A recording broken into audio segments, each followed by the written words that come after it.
Okay, we are starting on electrical machines. We are going to look at both motors and generators in this particular course, but it definitely requires some amount of recalling of what was already done. So, let me give you roughly what is the course plan initially, and then I will go over whatever is the recalling that needs to be done. So, if you look at any of the electrical machines, normally they are going to be made up of ferromagnetic materials, because if you look at electromechanical energy conversion, it is always through a magnetic via media. So, I am going to have a magnetic via media, and I am going to have on one side, let us say, electrical energy, and I am going to have on the other side mechanical energy. So, it is converting from electrical energy to mechanical energy through magnetic via media. So, when this is being done, if electrical energy is converted into mechanical energy, it is going to be motoring operation on one side, whereas if I am going to do from mechanical energy to electrical energy, this is known as generator operation. So, I can have either motoring operation or generating operation. The same machine can work as both generator as well as motor. So, all I need to do is I have to do the control in such a way, or if I give mechanical energy, it will convert that into electrical energy and it can work as a generator or vice versa. So, I can in general say the construction wise and functionality wise both are almost similar. So, the same machine can work as generator as well as motor. But because we are using ferromagnetic material, it is very essential to know about the behavior of ferromagnetic materials. So, which we call as basically magnetic circuit. So, we call this whatever is the behavior, we try to analyze it by the help of magnetic circuit concepts. So, we will be starting off with this first, then we are going to look at. So, if I actually start the flow of the course, the first and foremost thing we will be doing is review of single phase and three phase circuits. You must have studied this already. You must have seen what is complex notation, what is phasor diagram, and how the power is measured and so on. So, we will be revisiting these things to some extent first. The second topic is going to be the magnetic circuits. So, we will be looking at magnetic circuits as the second topic, where we will be talking about the behavior of ferromagnetic material. Around that, if I wind a wire, how it is going to function, that is what we are going to look at. The third topic after this, we are going to look at basically transformers. So, in transformers, we will be actually looking at both single phase and three phase transformers. We will of course start with constructional details, how the transformer is constructed. Then after doing that, we will be looking at what is the principle of operation, and then we will be actually looking at the phasor diagram of the transformer, how the voltages and currents are displaced from each other. Then we will be looking at equivalent circuit of the transformer.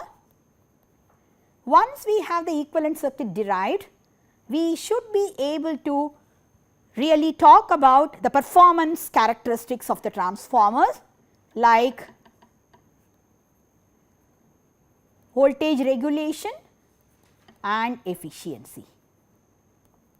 These two we will be talking about, and after that we will be looking at actually open circuit and short circuit test or testing of transformers, from which actually we derive the equivalent circuit parameters. Then after looking at these things, we will be actually looking at the auto transformer and instrument transformers. That is, instrument transformers are generally meant for instrumentation, that is measurements. So, we may use potential transformer and current transformer. After looking at all these single phase transformer principle, then we will be going over to 3 phase transformers. In 3 phase transformers, we will be looking at star star, star delta, delta star and delta delta connection and any other special connections. I forgot to tell you the number of hours roughly I will be dwelling on each of these topics. Review of the single phase and 3 phase circuit might take about maximum of 1 to 2 hours. So, I am giving myself maximum 2 hours inclusive of introduction. Magnetic circuit again should take anywhere between 2 to 2.5 hours, nothing more than that. Transformers is a vast topic. So, inclusive of 3 phase transformer, I may be requiring about 8.5 to 10 hours, the entire thing. Then the next topic that I am going to have, which is actually the third topic, fourth topic I suppose, fourth topic. The fourth topic actually is going to be the electromechanical energy conversion principle. Until now, what we had seen in the topic was only static machines. They are not having any moving parts. But if mechanical to electrical energy conversion or electrical to mechanical energy conversion has to take place through a magnetic wire media, we have to have definitely looking at energy conversion principles themselves. So, this is just giving an introduction to how electromechanical energy conversion takes place. This will take anywhere between about 2 to 2.5 hours. After this, we will be looking at DC machines, because this is one of the simpler machines in terms of operation. I would not say constructional principle, definitely in terms of operation. So, we will be looking at first of all basic construction. After that, we will look at the classification of DC machine, working principle. Then after that, we will be looking at something called armature reaction. What happens when the armature is also creating some flux along with the field. So, this is known as armature reaction. Then we will be looking at characteristics of the DC machine. So, if I am talking about motor, I have to talk about speed, torque characteristics. If I am talking about the generator, I should talk about voltage versus current characteristics. So, this we will be looking at. Then when we are talking about motor, we will be actually concentrating on starting, how we start a DC motor. Then we will be looking at braking very briefly, and we will also be looking at speed control, how to control the speed of a DC motor. These are the different things we will be looking at. Of course, I have left out testing of DC machine. We should actually look at the testing of DC machines as well, depending upon of course time, availability of time. Then after completing DC machines, we will be actually taking up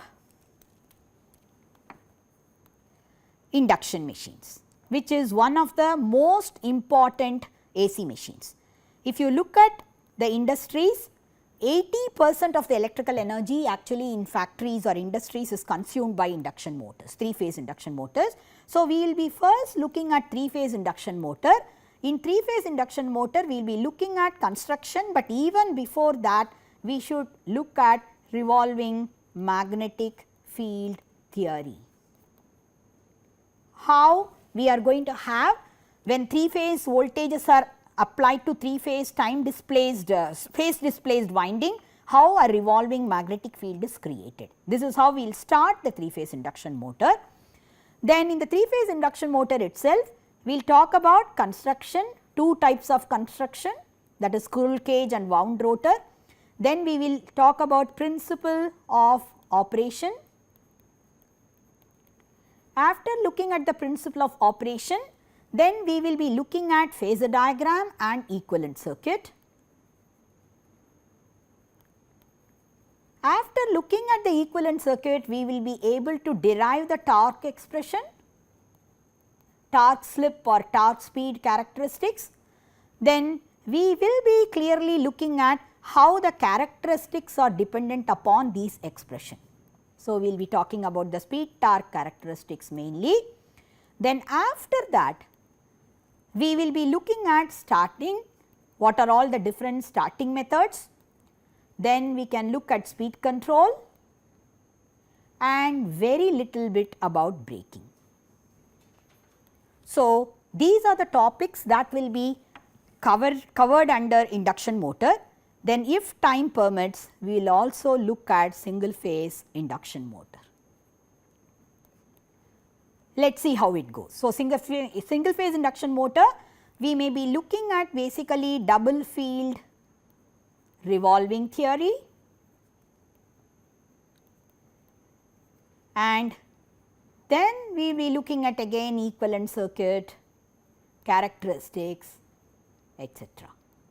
So, these are going to be different topics in single phase induction motor. I would not like to call this as a separate topic because this will be pretty small. So, for 3 phase induction motor, I might take anywhere between again 8 to 10 hours minimum. This might take about 1 to 2 hours because we are just going to touch upon this, nothing more than that. Then the next topic that we would be looking at will be synchronous machines.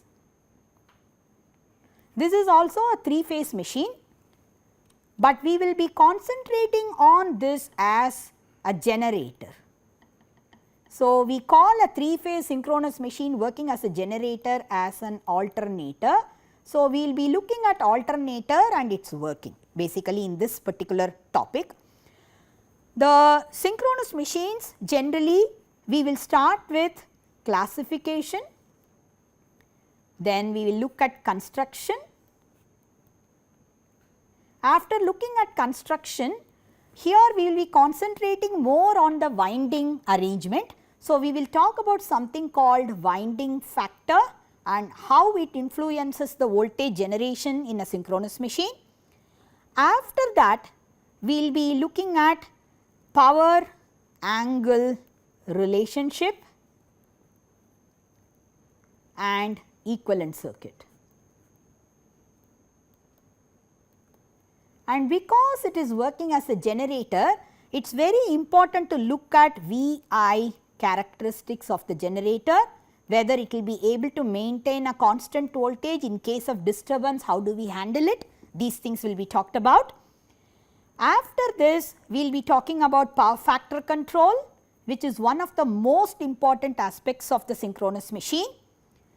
Then we will be talking about the same machine functioning as a motor very briefly, that is synchronous motor, under which we will be talking about V and inverted V characteristics.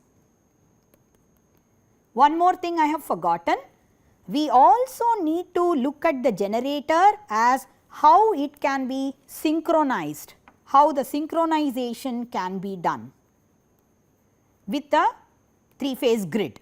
So, this is an important thing we need to do when we want to feed power from the synchronous generator into the 3 phase grid. So, we will be talking about synchronization as well.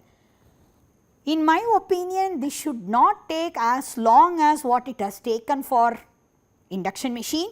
So, it may be anywhere between 6 to 7 hours. So, I think on the whole, if we actually compute the total number of hours, we will be spending about 6 plus 2, 8, 8 plus 8, 16, and we are having electromechanical energy conversion principle plus transformers maybe about 10, 12.5 hours. So, 16 plus 12, 28, have a leftover DC machine, I have not given any time here, that has to be about again 8 to 10 hours. So, about 38 hours or 36 hours gone here. Then introduction and review, everything together about 2 plus 2, 4 hours. So, I think it comes to about 40 to 42 hours. So, that is the way the entire lecture is going to be planned. Okay. We have some reference books for this electrical machines course. So, let me write them out. I would like to start with simplest of books basically for electrical machines. Although some of the topics I mentioned may not be covered very well in this book, nevertheless for a beginner it is very easy to read that book. So, I would rather recommend that book. This book is written by P.C. Sen and this is called Principles of Electrical Machines and Power Electronics. Of course, we will not be going into power electronics portion, no doubt, but this covers electrical machines from a fundamental principle. It starts with magnetic circuits and so on. There are appendices given on 3-phase circuits and single phase circuits. So, I think it almost gives you a very good introduction to entire machines course. This is from John Wiley and second edition is available as far as I remember. If you ask me the year, I do not remember. The second book I would rather recommend very strongly is that there is one book on DC machines. Let me probably erase that, let me write in the same order as I have done. So, M.G. Say and O. Taylor. There is a book on DC machines by these two people. It is a vast book, that is why I would not give this as a principal reference book, but it is written extremely well and this is from probably ELBS. It used to come from ELBS, English Language Book Society, low price edition. I do not know whether Pearson has taken it already, I am not sure. Similarly, the counterpart in the AC side is again by M.G. Say. This is actually performance and design of alternating current machines.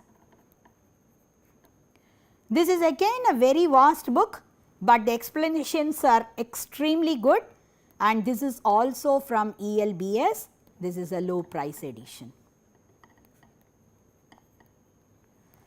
Then I would say one more book which is really worthy of reading, that is by Fitzgerald and Kingsley. Of course, there is a third author, Omans, I have left him out. So, this is actually electric machinery. I think 7th edition or something has come now as far as I remember, and this is from McGraw-Hill. There are definitely other books that are available as well from Pearson. For example, there is Electrical Technology by Edward Hughes. This is a very good book. There is one more which is actually Electric Machinery by Chapman, Stephen Chapman. These are from Pearson, and one more Indian author book, probably Electric Machinery by or Electrical Machines by Nagaratan Kothari. I think this is from Tata McGraw-Hill. It used to be from Tata McGraw-Hill. So, this is now McGraw-Hill, India. So, these are some of the reference books that we might like to refer to whenever we have some confusion in any of the topics. So, let me start with actually the recalling of single phase AC circuits. So, I am starting with recalling single phase AC circuits. All of you guys know that generally when we talk about single phase AC circuit, we are going to have sinusoidal excitation basically. So, we are going to give basically a sinusoidal excitation. What we mean by excitation is a voltage. We are going to give a sinusoidal voltage. So, whenever we have a sinusoidal voltage, rather than using that as a sign quantity, let us say this is t. If I am writing this with respect to time, I have to add and subtract sinusoidal quantities, I have to multiply, I have to differentiate, integrate, all of them needs to be done on this sinusoidal quantity, because I am sure fundamental elements in an electric circuit you guys know. So, V equal to Ri, this is corresponding to resistance. I can write L di by dt equal to V, this is with reference to inductance.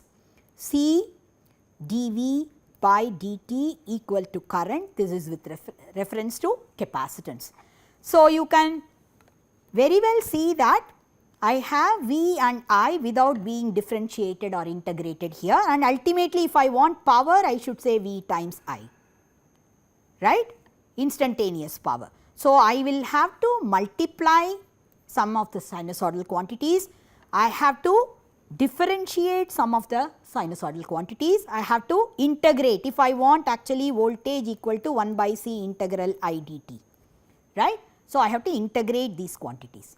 The major advantage of using a sinusoidal quantity is that whether you differentiate, whether you integrate, whether you multiply, whether you divide, you are going to get ultimately sinusoidal quantity itself. And in nature, most of these waveforms that are available are sinusoidal in nature. So, that is the reason why, and it does not have any abrupt rise or fall, and in nature nothing grows abruptly, nothing really, maybe death is the only thing which occurs abruptly, but other than that everything is not abrupt. That is the reason why we are using sinusoidal quantities in all our electricity and magnetism. Now, if I have to actually refer to this quantity in the form of a vector or rotating vector, actually rotating vector is generally known as phasor.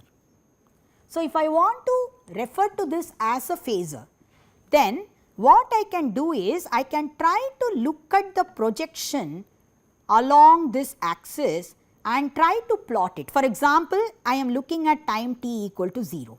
At that point I am having 0 value.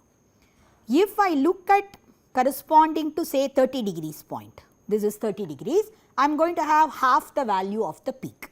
So, I can actually project this as though a vector is rotating continuously with respect to time. So, when I had time t equal to 0, if I actually specify this vector somewhat like this, if I look at the vertical projection or projection along the vertical axis, the magnitude is 0, which corresponds to the sinusoidal quantity also at time t equal to 0. When I look at 30 degrees, I can just take it along, maybe it would have rotated exactly by 30 degrees here, and this is actually 30 degrees, and if I call this point as A, this point is going to correspond to A. So, if I try to look at the vertical projection, it will exactly have this value. So, similarly, I should be able to draw, basically this corresponds to 90 degree, this corresponds to 180 degree, and this corresponds to 270 degrees, and this corresponds to 360 degrees again. So, if I say that this is actually oscillating at a frequency of f, in 1 second I am going to see f such oscillations. So, if I am traversing from 0 degree to 360 degrees completely, or if I go from small, that is 0 to capital T here, then I would have traversed this by 2 pi radians or 360 degrees.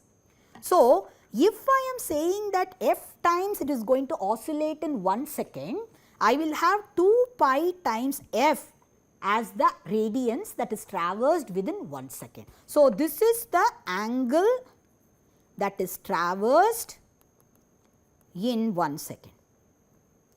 So, we call this as angular velocity.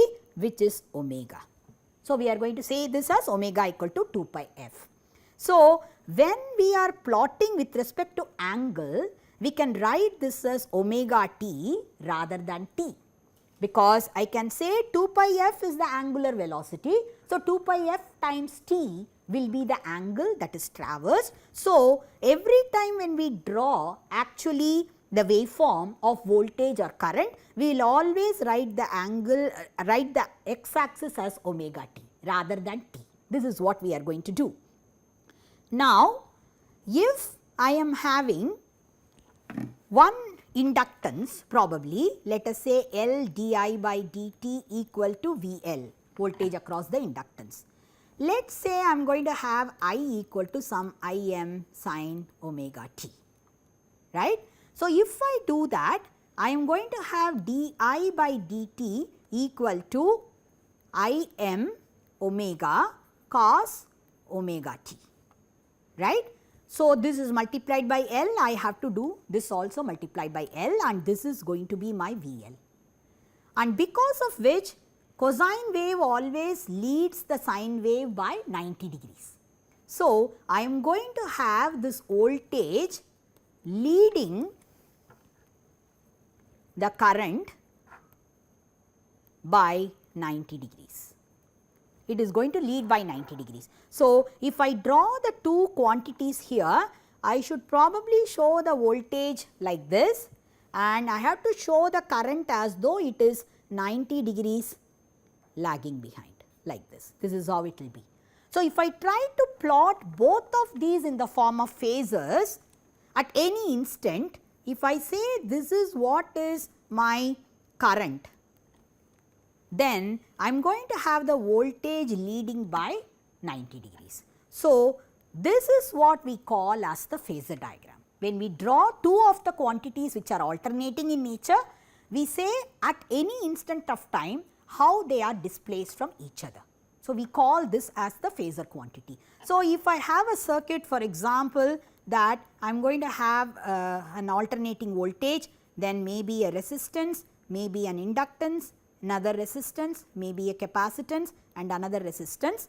It is not going to be very easy for me to draw for each of them. Let us say I call this as IL, I call this as IR1 and I call this as IR2. Let me call this as maybe I through C and let me call this as IR3. And when I add these, that is these two currents, I will be able to get what is IR3, and when I add the voltage drops across these two elements and this element, I will be able to get what is the voltage source. But it is not going to be easy for me to draw all these phasors and add them. So, people wanted to find out what is the easier way out. Because you are mentioning voltages and currents, maybe another voltage something is here, I may mention the voltage like this. Why can't I mention this in the form of complex numbers? That is the thought that came into people's mind. So, that is the reason why if I say this is some VC or something, it can have a horizontal component, it can have a vertical component. The horizontal component we call as the real part of the complex number, and the vertical component we call as the imaginary part of the complex number. Imaginary part of the complex number. So, we are essentially now diversifying from mentioning a sinusoidal quantity as a phasor to indicating that as a complex number. So, the complex notation mainly gives us major advantages. If I say for example, IL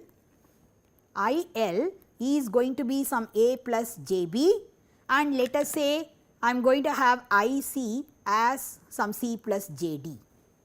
Please note I am not using I here. Normally in complex number we use A plus IB and C plus ID, but I we use normally for current. So, I am using J. So, A plus JB and C plus JD. So, I can say IL plus IC will give me what is IR3. It will be very easy for me to add it. I can say A plus C plus J times B plus D. Very easy to add. So, whenever we have a complex notation, the algebraic operations become much simpler That is the reason why we have chosen to have the complex number notation, right. So, once we have complex number notation, let us say I have V equal to A plus JB, and let us say I have I equal to C plus JD. Okay. I may be able to mention this as some V angle theta 1, and I may be able to mention this as I angle, sorry, let me just erase this, I angle theta 2, right. All of you know, basically when we look at the power, we generally say V I theta 1 minus theta 2 angle. This is what happens to be normally the power, right. This is what we normally write as the power. What I mean is V I cos of theta 1 minus theta 2 will be real power. This is what you must have learnt in circuits, AC circuits. Similarly, V I sin of theta 1 minus theta 2 will be the reactive power. So, if I want actually how to calculate this power in the complex form, let me call this as P, let me call this as Q, and ultimately what I want is P plus JQ. This is what I want. So, if I have to write this, I have to write this as Vi cos of theta 1 cos theta 2 plus sin theta 1 sin theta 2, right. And similarly, Q will be Vi sin theta 1 cos theta 2 minus cos theta 1 sin theta 2. So, finally, when I get the power, which is actually we call that as apparent power. So, we want to get the apparent power in the format of P plus JQ. So, if I actually try to do it as V angle theta 1 multiplied by I angle theta 2, it is not going to work properly. So, I have to take the conjugate of this particular I. If you try to calculate backwards, you will see that you are getting this expression for P and this expression for Q. So, you are going to have basically in this particular case, if I write this as V I conjugate, which means I am going to have V cos theta 1 plus J sin theta 1, Euler's formula I am using directly, plus multiplied by I, and I should say I conjugate. So, it will be cos theta 2 minus J sin theta 2, right. So, when you multiply, you are going to get Vi commonly cos theta 1 multiplied by cos theta 2 and J sin theta 1 multiplied by minus J sin theta 2. J multiplied by J is J square, which is minus 1. So, I will get plus sin theta 1 sin theta 2. So, this becomes my real part, which is corresponding to the real power, and I am going to have the imaginary part, which is going to have J. So, J sin theta 1 cos theta 2, and I am going to have minus of sin theta 2 cos theta 1. So, you can see very clearly that these two are matching each other. If I look at P and Q expressions that I have got, they are exactly matching with this. So, normally we write the apparent power expression S as either Vi conjugate, IV conjugate and so on. So, we can have one of them conjugated. That is what is important. So, complex notation gives us a very easy way for calculating power, calculating summation of currents or multiplication of currents, multiplication of voltages and so on. All those things are done quite easily when we have complex notation, right.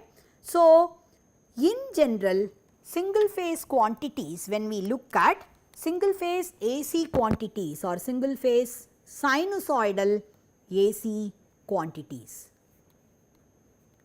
they are represented mainly in two forms. One is in complex form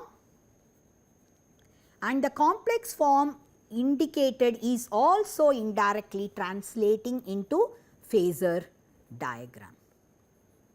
So, we will be repeatedly using these for getting our power or phasor diagram, equivalent circuit, all of them in transformers, AC machines and so on. So, this is really important to know. Now, let us recall some of the principles corresponding to 3-phase circuits. So, if you look at many of the electrical machines that are available in the market, AC machines, they are all 3-phase in nature. This was initially, actually the 3-phase configuration was initially introduced by Tesla. It was invented by Tesla and he had made the induction motors sometime in 1890s or something. So, induction motor design has not changed until date. It is almost remaining the same ever since 1890. So, if you actually look at the 3-phase, the major advantages, if I look at the advantages of 3-phase, because I have in 3-phase I am going to have VA, VB, VC, and in all the 3 circuits I am going to have IA, IB and IC. And the overall power is going to be VA IA plus VB IB plus VC IC. This is going to be the power. So, if one of them is low, the other one may be high. So, all of them balance with each other and ultimately you get a constant power or constant torque ultimately. So, if I say constant power, power divided by omega is going to be torque in any rotating machine. So, the torque also becomes a constant quantity roughly. Because you have the power and torque to be constant, it is very suitable for high capacity applications. What I mean is megawatt level applications or even hundreds of kilowatt level applications. You do not want the torque to change continuously. If the torque changes continuously, you are going to have vibrations in the shaft, which cannot be tolerated especially at high capacity applications. So, 3-phase is really good for high capacity applications. And one more thing is that I am sure you guys know that 3-phase can be connected either in star or delta. So, if I have VA, VB and VC, all the 3-phase voltages, they can be applied to either star connected circuit or delta connected circuit. So, throughout if I look at the transmission lines that are going, I can just have 3 transmission lines, that is it.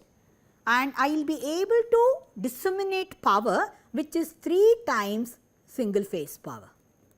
Whereas, if I am disseminating the whole thing in the form of single phase power, I am essentially going to require 2 conductors for disseminating just P, whereas here I am disseminating 3P for which I require only 3 conductors. So, the cost what is involved in copper conductors, that comes down drastically when you go from single phase to 3-phase. Of course, in most of the cases we will be having a neutral conductor also. If you look at most of the transmission lines, we will be having a neutral conductor. So, even then 4 conductors are able to transmit 3P, whereas here 2 conductors are transmitting only P. So, obviously, we are saving on the cost of copper. So, 3-phase is very commonly used for generation, transmission as well as distribution except for domestic application. Only for domestic application we are going to use single phase, right. So, it is very important to learn about 3-phase quantities, how we measure power and how we are going to actually justify measuring the power and reactive power. So, how we are going to measure these things, that is what we are going to see next. So, we are going to look at 3-phase power measurement. If it is balanced load, I am not going to take the case of unbalanced load condition, because most of the electrical machines normally are balanced. So, there is no need to really talk about unbalance. There are different power measurement methods. it can be with single wattmeter, but this can work only if neutral is available. Most of the times neutral may not be available, so we may not be using it. Similarly, 3 wattmeter method, which will also be used only if the neutral is available. Otherwise, it is not going to be easy. If it is delta connected, we can still think of using this probably 3 wattmeter method, but 2 wattmeter method is a very, very common method which is used for measuring power in a 3-phase balanced as well as unbalanced system.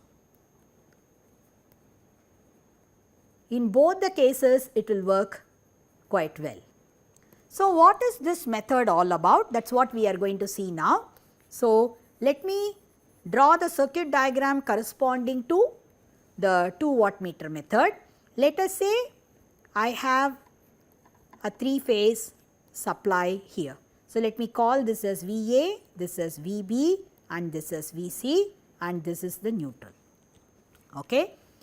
Now, I am going to have probably a load here. The load can be delta connected or star connected. So, I am showing the load just like a black box. So, I have only 2 wattmeters with me. So, I am going to connect one of the wattmeter current coil here, another wattmeter's current coil here, and I am going to connect the voltage coil or the pressure coil like this, and the pressure coil is connected between the phase in which the current coils are connected and the other phase which is not having any current coil. Then this is connected directly to the load. I am sure you guys have seen already the wattmeters. So, there will be the current coil which will be actually connected between M and L. Normally, this stands for load, M stands for the mains, and similarly I am going to have here also M and L. Let me call this as M1 and L1. Okay. So, this is the current coil 1 and I am going to have the pressure coil connected between the common point which is common between the current coil and pressure coil, and this is going to be the V. So, similarly here also I am going to have common 1 and V1. So, this is the connection that we are going to have in the 3-phase 2 wattmeter method. Let me first of all try to justify that this will give me 3-phase power. So, normally if you look at the 3-phase power, you are going to have V1 I1 or VA IA plus VB IB plus VC IC. This is the instantaneous 3-phase power, right. But if I try to look at what is the actual value of power, normally we write this as P equal to root 3 VL IL cos phi, right, where phi cos phi is the power factor of the load. So, load power factor I am calling as cos phi in this particular case. This is going to be the power factor. Okay. So, let us try to see what is it that I am going to get in wattmeter 1 and wattmeter 2 respectively. So, in wattmeter 1, I have here voltage of A phase and here voltage of B phase. So, I am going to get VAB as the voltage across the pressure coil of this particular wattmeter, and the current through this is going to be IA. So, I have to write this as IA. Please note, I am writing RMS quantities, all of them are RMS quantities. So, this is VAB multiplied by IA, right, and between VAB and IA, whatever is the angle that is present, I should say cos of the angle between VAB and IA. This is going to be the reading of W1. Similarly, W2 is going to have the reading to be, this is voltage of C and this is B. So, I am going to have VCB and the current that is flowing here is IC. So, this is going to be IC cos of VCB and IC, right. This is going to be W2. So, let us try to take a look at exactly how this looks when we are having the phasor diagram completely drawn. So, let us say this is VA, this is going to be VB and this is going to be VC. These are the 3 phase voltages. They are phase shifted from each other by 120 degrees. When I want VAB, I can take VB on the other side. So, this is actually minus VB. So, when I try to look at what is VAB, I have to just take the resultant of VA and VB added together. So, I will have this as VAB. Similarly, I should be able to draw VAC, which will be the mid in between these two. I can't go beyond this. So, this will be VCB. Okay. Now, let us say I am going to have a lagging load.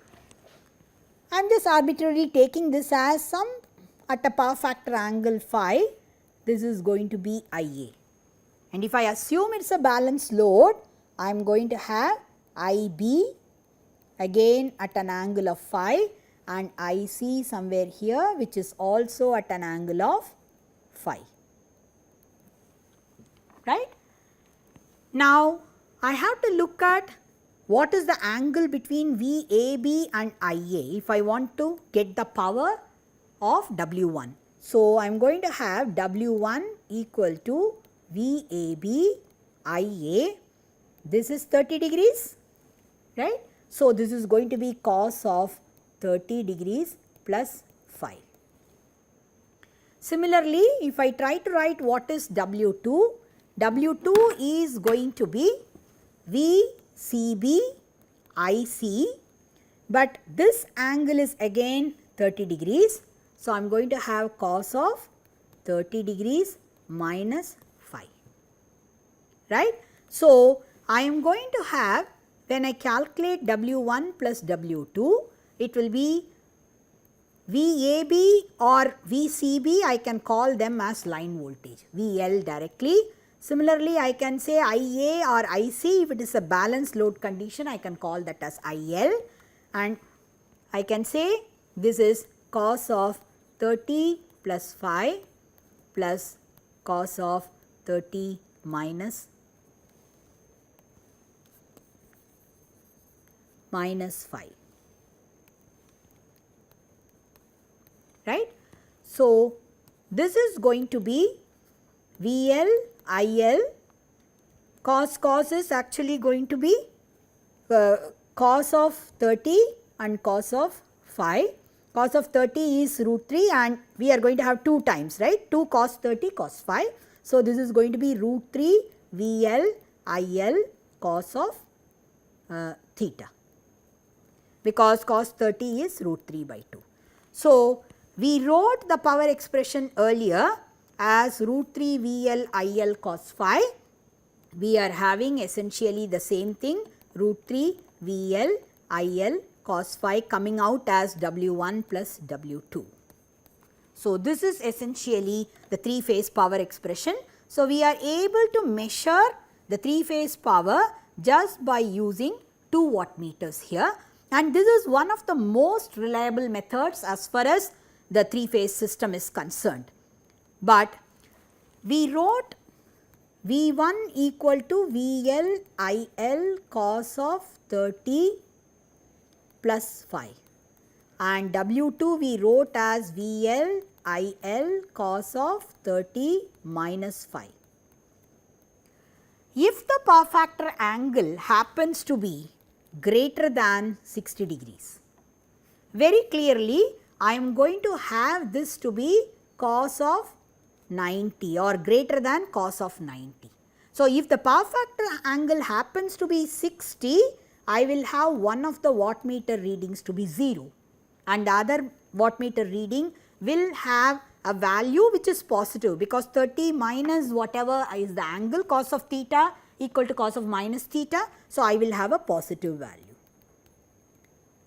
Whereas, if I am going to have the power factor angle to be greater than 60, W1 will be negative and W2 is going to be positive. That is why you will see that in some of the 3-phase experiments when you do, one of the wattmeters might be kicking back. So, in which case if you try to reverse either the voltage or the current, you will be able to get a positive reading. But that you have to treat it as a negative value and subtract it. You cannot, in that case you have to say W1 magnitude whatever you get is some value x, whereas W2 is going to be a positive value, let us say y, then you are going to say y minus x is the net power in that particular case, right. Similarly, if I get W1 equal to W2 by chance, right, that means I am going to have essentially W1 plus W2 as the total power, no doubt, but I can also say from these two expressions, because I am having W1 to be VLIL cos 30 plus phi and W2 to be VLIL cos 30 minus phi, W1 minus W2 I can write this as VLIL cos of 30 plus phi minus cos of 30 minus phi, and I can write this as VLIL cos sine of 30 and sine of phi, right. Sine 30 is half, so I am going to get basically VLIL sine phi. So, if I try to write what is sine phi divided by cos phi, which is actually tan phi, right, that will be W1 minus W2 divided by W1 plus W2. I will get sin phi by root 3 cos phi. So, I have to multiply this by root 3. This will give me tan phi. So, if W1 equal to W2, then tan phi is going to be 0. From here I can say tan phi is 0, which means it is going to be unity power factor condition. When W1 equal to W2, it will be unity power factor condition. So, we would be able to deduce the power factor of the load if I have these two readings with me, W1 and W2, these two readings with me.